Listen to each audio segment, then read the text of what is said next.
और दोस्तों क्या हाल है। मैं आपका भाई दोस्त इफ्तिखारी टाइगर। आज सियासत की एक बात करेंगे जो मेरे मन की बात है। सियासत की बिसात और हम। तो कहना यूं चाह रहा था मैं कि कभी सियासत जनता की भलाई के लिए नेता करा करते थे। अब ये एक सिर्फ खेल बन चुकी है। एक ऐसा खेल जिसमें जनता मोहरे हैं और कुर्सी है। अब मैं क्या बोलूं। सवाल ये नहीं कि कौन जीतेगा, सवाल यह है कि किसे बेच दिया जाएगा। आज हम एक ऐसे दौर में जी रहे हैं जहां एक गरीब किसान की चीख, एक बेरोजगार नौजवान की उम्मीद और एक भूखी मां की दुआ सिर्फ भाषणों में रह गई है जिंदा। नोट किया है कभी?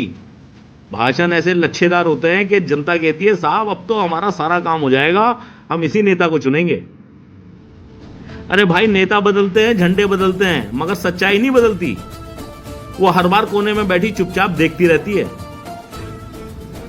अरे यार, तालीम का मजाक उड़ाया जा रहा है, मजहब को हथियार बनाया जा रहा है और नफरत को झंडा बनाकर लहराया जा रहा है। बताओ यार। और सोशल मीडिया पर झूठ को सच से तेज दौड़ाया जा रहा है और हम बस लाइक और शेयर में उलझे हुए हैं।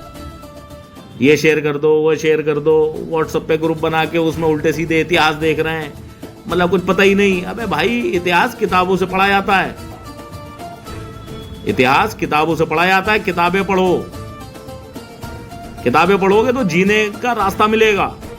तालीम हासिल करो। और वो तालीम की सुविधा लेने के लिए भाई हम नेता चुनते हैं। और नेता अपने इलाके के अंदर देखो कि तुम्हारी जरूरतें कौन पूरी कर सकता है।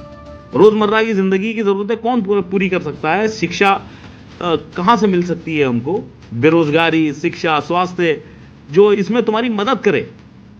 यह हक है तुम्हारा, यह हक है हमारा। तो हमारे बच्चों का भविष्य हम नेताओं में देखते हैं। जो नेता का डिसीजन होगा वही हमारे बच्चों का भविष्य बनेगा भाई आगे। मतलब समझ में नहीं आ रहा यार। आप खुद सोचो ना भाई, मुल्क की असली तस्वीर कैमरों से नहीं दिखती, वो छुपा दी जाती है मेरे भाई। कभी इलेक्शन के वादों में, तो कभी ट्रेनिंग न्यूज में।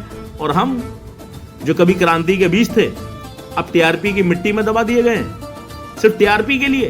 भाई देखो, आप नेशनल मीडिया के अंदर देखो, सवाल करना चाहिए सत्ताधारी पार्टी से, लेकिन नेशनल मीडिया के अंदर जो पत्रकार हैं वो सवाल करते हैं विपक्ष की पार्टी से। भाई इतना तो दिमाग है हमारे और आपके अंदर, जनता के अंदर इतना दिमाग तो है ना कि ये जो पत्रकार सवाल कर रहा है, इसको सवाल सत्ताधारी पार्टियों से करना चाहिए, लेकिन ये सवाल विपक्ष की पार्टियों से क्यों कर रहा है।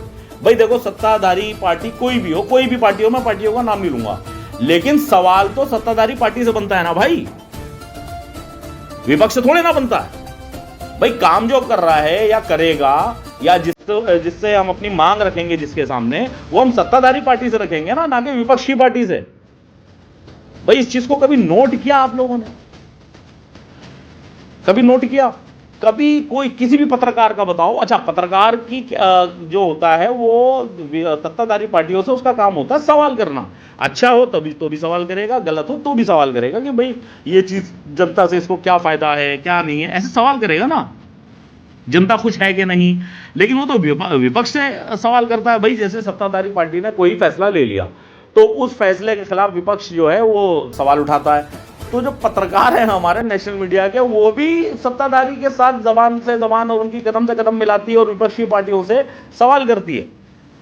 भाई हमारे और आपके अंदर इतना दिमाग तो होना चाहिए कि हम किससे सवाल करेंगे।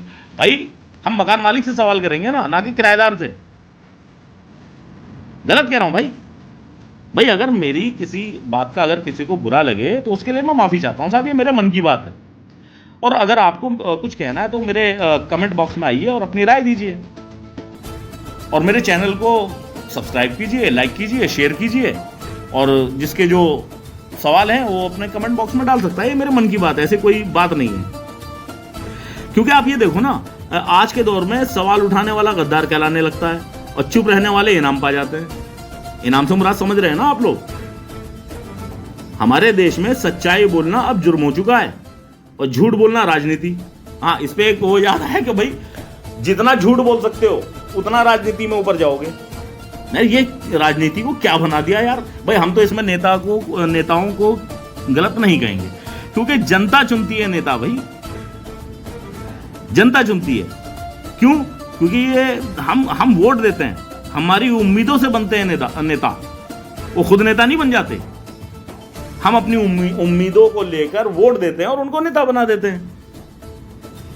तो अब ये सोचो ना। लेकिन भाई अब वक्त आ गया है मेरे भाई, क्योंकि बच्चों की शिक्षा का सवाल है, स्वास्थ्य का सवाल है, रोजगार का सवाल है, महंगाई का सवाल है भाई, हमारे बच्चों के भविष्य का सवाल है। गलत कह रहा हूं तो बताओ भाई। वक्त आ चुका है उठने का, देखने का, सोचने का, ना किसी झंडे के पीछे, ना किसी नारों के पीछे, सिर्फ हक और इंसाफ के पीछे। क्योंकि ये देश सबका है, मेरा है, आपका है, सबका है, 140 करोड़ जनता का है। और सियासत हमारी आवाज से डरती है, और उसी आवाज को दबाने के लिए अगर हम या आप या स्टूडेंट्स या किसी भी चीज का अगर आंदोलन करते हैं, तो उस आवाज को दबाने के लिए आप लोग खुद देख लो क्या हो रहा है आज। भाई मेरे मन की बात है, मुझे भी हक है अपने मन की बात बोलने का, तो मैंने बोल दिया।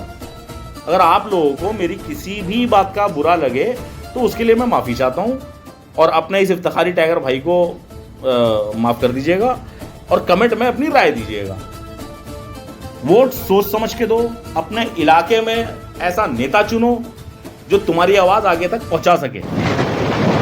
शुक्रिया।